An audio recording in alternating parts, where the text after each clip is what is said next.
Gracias. Jenny. Det her er Peace for Children Africa. Det er en organisation, der arbejder med Kampalas gadebørn. Og jeg tænkte, at vi sammen kunne hjælpe dem, så de bare får det en lille smule bedre. Fordi det her er børn, der på ingen måde har noget som helst. Men man skal passe på med, hvor man hjælper.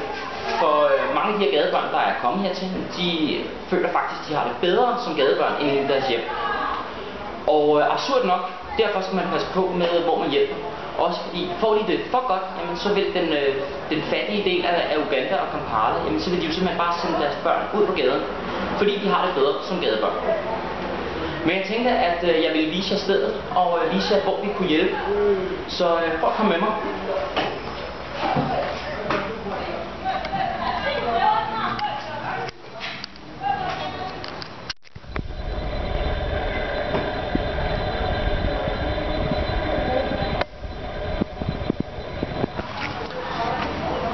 Vi ud, og så hernede, der har de vaskestedet, og det er en af årsagerne til, at de kommer her på droppingcenteret. Det er simpelthen for at vaske deres tøj, og det er faktisk de eneste remedier, de har. Det er faktisk dem, I kan se her. Derudover, så mangler de simpelthen tørreplads, så det meste af deres tøj, det bliver faktisk lagt her på muren, som er møgbeskidt. Og det var et af de områder, jeg tænkte, vi kunne hjælpe. Det var at skaffe nogle nye vaskeremedier. Og hvis vi lige prøver at komme med videre herned.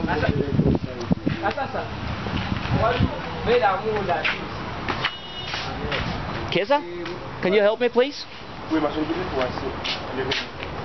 Can you hold this for me?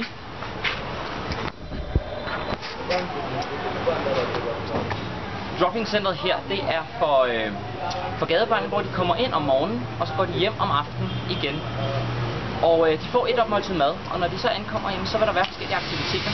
For det første vil der være noget medicinbehandling her. Der vil være skole, hvor de får lidt undervisning. Skole er så meget sagt, men undervisning. Så kan de godt lide at spille fodbold. Men mest af alt, så når de skal hjem om aftenen, efter deres måltid mad, nede i slumpen, der ikke ligger så langt fra, de får ikke sovet særlig meget, fordi det er slump, og de er meget udsatte. De bliver banket sønder og sammen. Så rigtig mange af dem, de kommer her for at få en dagssøvn, så de kan klare nattens strabasser. Og jeg tror lige, hvis jeg tager den igen. Thank you very much, Kessa. Jeg tror faktisk, vi har 2, der ligger og sover herinde nu. Så just. Og som I kan se her, det er begrænset, hvad de har at ligge på. Altså, de er rullet ind i ingenting. Så det var også et af områderne, jeg tænkte, vi kunne arbejde med. Det var at skaffe dem nogle madrasser. Det er i hvert fald planen. Ellers så elsker børnene her at spille fodbold. Det er deres et og alt. De har træning hver dag, mandag til fredag. Og de fleste lørdage bliver der så spillet kamp. Og her er blandt andet et af stederne, hvor de træner fodbold. Og det er jo ikke fordi det er verdens bedste fodboldbane. Og slet ikke på grund af målene. Se, dem laver de selv. Og det var et af de områder, jeg også tænkte, vi kunne hjælpe med. Det var at få lavet nogle ordentlige fodboldmål. Få skaffet dem nogle trøjer, om ikke andet nogle veste. Nogle kejler, så de kan træne. Men ja, sådan ser det altså ud, hvor de spiller fodbold. Derudover, jamen, så har de skole også. Jeg tror, de er på pause nu her. Der sidder lige et par stykker.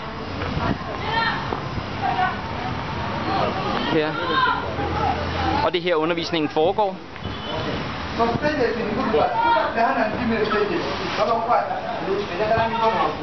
Ja, sådan ser det ud.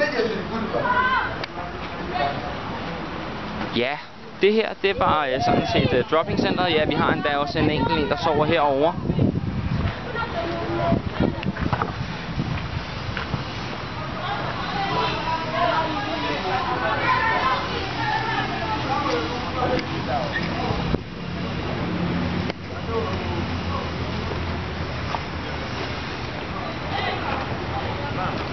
Hvordan kan vi så hjælpe? Eller hvordan kan I hjælpe? enten via den mail, I har fået, eller inde på Facebook-siden, der er der et kontonummer, og det er mit kontonummer. Og der kan I sætte penge ind, alt lige fra 10 kroner til 500 kroner. Det er helt op til jer selv, hvor meget I vil sætte ind. Selv den mindste donation kan virkelig gøre en forskel her. Og ideen er, at til maj måned, jamen, der vil jeg så tage ud og købe de her ting, madrasser, fodboldting, vasketing. Og jeg tror, vi kan gøre det for bare 5.000 kroner. Det er i hvert fald worst case. Men selvfølgelig skal der jo forhandles om priserne her, så jeg håber også, vi kan gøre det for mindre. Der er i hvert fald rigtig mange ting, vi kan gøre her. Det var bare nogle af dem. Så gå ind og sæt nogle penge ind, og så er I med til at støtte et rigtig godt formål. Tak skal I have.